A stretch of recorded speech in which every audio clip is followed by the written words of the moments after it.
Boys and girls. Vi har selvfølgelig lavet opgave 2, og det var, at vi skulle filme.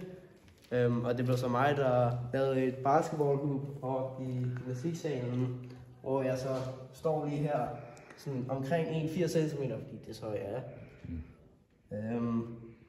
Og så har vi simpelthen taget videoen, og så har vi taget screenshots af sådan forskellige tidspunkter i videoen, så hvor jeg sådan kastede den, hvilket var sådan her, og så løbende hen, for vi har lavet den her graf, vi har sat ind i GeoGebra.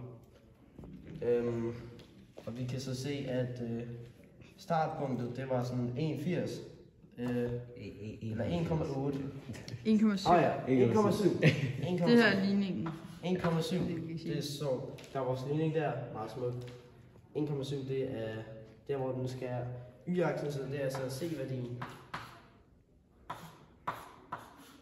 Og så har vi toppunktet, som var 4,46.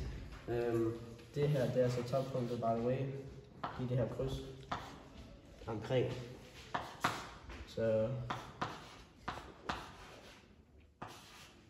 Og så har vi simpelthen her, hvor den ender, hvilket var sådan 8,6. Yes. Perfekt. Meget godt, meget godt. For at finde toppunktet på y, altså det her, og for at finde det her punkt, som der er så langt vi kaster, så skal vi følge de her formler, og så har vi ligesom altså toppunktet for y, det er så den her formel, hvor vi så har sat vores information ind her, og så det her punkt på x, for at se hvor langt det går, det er så den her formel, som vi så har skrevet ind her. Yes. Okay, så vil jeg gerne forklare om variabler og konstanter. Det skulle vi også.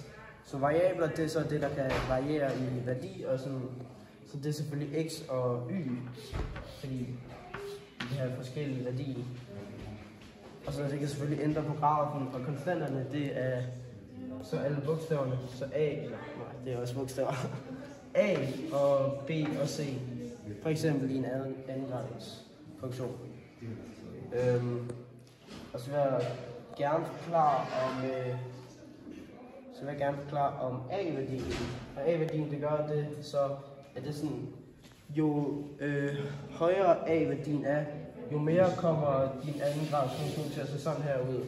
Og så jo lavere den er, mere kommer den til at se sådan her ud. Sådan længere. Og så for eksempel hvis din A-værdi, det er 0, så kommer det til at være en lige linje, fordi så er det bare en lineær funktion. Ja, og så B-værdien, det ændrer så, hvor selve grafen er i forhold til på kvadratsystemet, koordinatsystemet, sorry. Så for eksempel, hvis B-værdien den er positiv, hvis B-værdien den er positiv, så kommer den til at være på den positive side, og hvis den er negativ, så kommer den til at være på den negative side. Så for eksempel har vi bare, det er den samme sådan graf, men den her, den er bare negativ 1,45.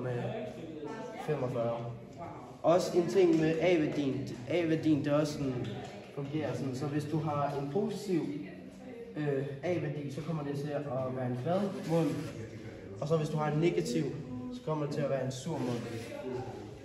Så det her, det er for eksempel en negativ en sur mund, men det kunne også godt være en flad. Og C-værdien, det er selvfølgelig bare der, hvor det skærer i y-aksen, så lige 1,7 på det. Yes.